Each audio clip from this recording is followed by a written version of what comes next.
এবার তুই কোথায় পালাবি চালাক জলপরি?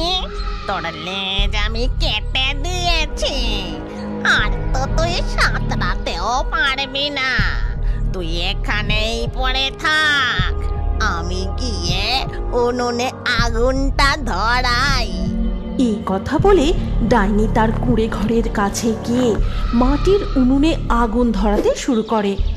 আগুন ধরে গেলে তারপর উনুনে একটা কড়াই বসিয়ে সে তার কুঁড়ে ঘরে সর্ষের তেল আনতে চলে যায়। এদিকে মণিমালা জলপরি ব্যথায় যন্ত্রণায় কাতরাতে কাতরাতে ধীরে ধীরে নিস্তেজ হয়ে পড়েছে। মা তো এখনো এলো না, আমার খুব ভয় করছে। ওই ডাইনি আমার মাকে বন্দি করেনি তো? আমি একবার জলের উপরে গিয়ে দেখি মা কেন এখনো আসছে না। নিনি তাড়াতাড়ি করে নদীর জলের উপরে গিয়ে দেখে তার মা মণিমালা জলপরীর লেজটি কেটে দু ভাগে ভাগ করে দিয়েছে। এই দেখে মৎস্যকন্যা নিনি কাঁদতে কাঁদতে তার মাকে ডাকতে থাকে। মা, ও মা, তুমি আমার কাছে জলে ফিরে এসো না মা। কি হয়েছে? তুমি কথা বলছো না কেন মা? ওই ডাইনি ফিরে আসার আগে তুমি তাড়াতাড়ি করে নদীতে চলে এসো না মা। মণিমালা জলপরী তার কন্যার কোনো কথারই উত্তর দিতে পারে না। আর এই সমস্ত ঘটনা গাছের ডালে বসে দেখছিল একটি টুনি পাখি। টুনি পাখি তখন উড়ে এসে নদীর পাড়ে বসে আর মৎস্যকন্যা নিনিকে বলে, কষ্ট পেও না মৎস্যকন্যা, তোমার মাকে বাঁচানোর উপায় আমি জানি। টুনি পাখি, তাহলে তাড়াতাড়ি বলো আমায়, আমি কিভাবে আমার মাকে বাঁচাবো? এই জঙ্গলের শেষ প্রান্তে নদীর ধারেই প্রকৃতি দেবী বসবাস করেন। প্রকৃতি দেবীর থেকে কেউ সাহায্য চাইলে তাকে অবশ্যই সাহায্য করেন। তুমিও তোমার কষ্টের কথা প্রকৃতি দেবীকে জানাতে পারো। কিন্তু টুনি পাখি, আমি তো মৎস্যকন্যা, জল ছাড়া স্থলভাগে আমি হাঁটা চলা করতে পারি না। তাহলে আমি প্রকৃতি দেবীর কাছে পৌঁছবো কিভাবে? আর আমি প্রকৃতি দেবীর কাছে গেলে ততক্ষণে যদি ওই দুষ্টু ডাইনি আমার মায়ের আরো ক্ষতি করে দেয়, তাহলে কি হবে?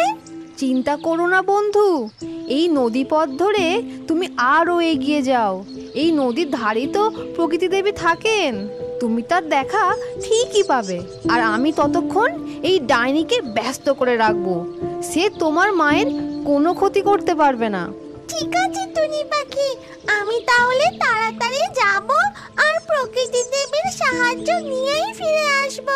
তুমি আমার মায়ের খেয়াল রেখো।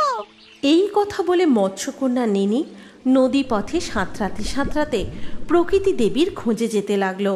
আর এদিকে টুনি পাখি ডাইনির কাছে গিয়ে ডাইনিকে ব্যস্ত রাখার জন্য নানা রকমভাবে বিরক্ত করতে শুরু করলো। ঝরে পড়া গাছের পাতা মুখে নিয়ে ডাইনির কড়াইয়ে ফেলে দেয়, আবার কখনো ডাইনির মাথায় ঠোক্কর দিয়ে ফুরুত করে উড়ে পালায়। অত ছাড়া টুনি পাখি, আমাকে খুব জ্বালাতন করছিস। একবার যদি তোকে আমি ধরতে পারি তাহলে মজা দেখাবো।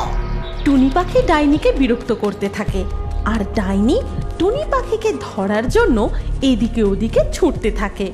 আর ওদিকে তখন মৎস্যকন্যা নিনি সাঁতরাতে সাঁতরাতে প্রকৃতি দেবীর বাসস্থানের কাছে পৌঁছে জল থেকে মাথা তুলে দেখে নদীর পাড়েই প্রকৃতি দেবী একটি পাথরের উপর বসে ধ্যান করছেন। প্রকৃতি দেবী, আমি মৎস্যকন্যা নিনি, আমার মায়ের বড়ই বিপদ। আপনি আমাকে সাহায্য করুন, আমার মাকে ওই দুষ্টু ডাইনির হাত থেকে বাঁচান। তুমি চিন্তা করো না, আমি তোমায় সাহায্য অবশ্যই করব। আর তোমার মাকেও ওই ডাইনির হাত থেকে রক্ষা করে তোমার কাছে ফিরিয়ে দেব, আমি তোমাকে কথা দিলাম। কিন্তু প্রকৃতি দেবী, আমার মায়ের কাছে তুমি পৌঁছানোর আগে যদি ওই ডাইনি মায়ের কিছু ক্ষতি করে দেয়, আমার খুব ভয় করছে। ভয় পেও না মৎস্যকন্যা নিনি, তুমি জলপথে তোমার মায়ের কাছে ফিরে যাও, আমি এক্ষুনি সেখানে পৌঁছে যাচ্ছি। এই কথা বলে প্রকৃতি দেবী অদৃশ্য হয়ে সোজা পৌঁছয়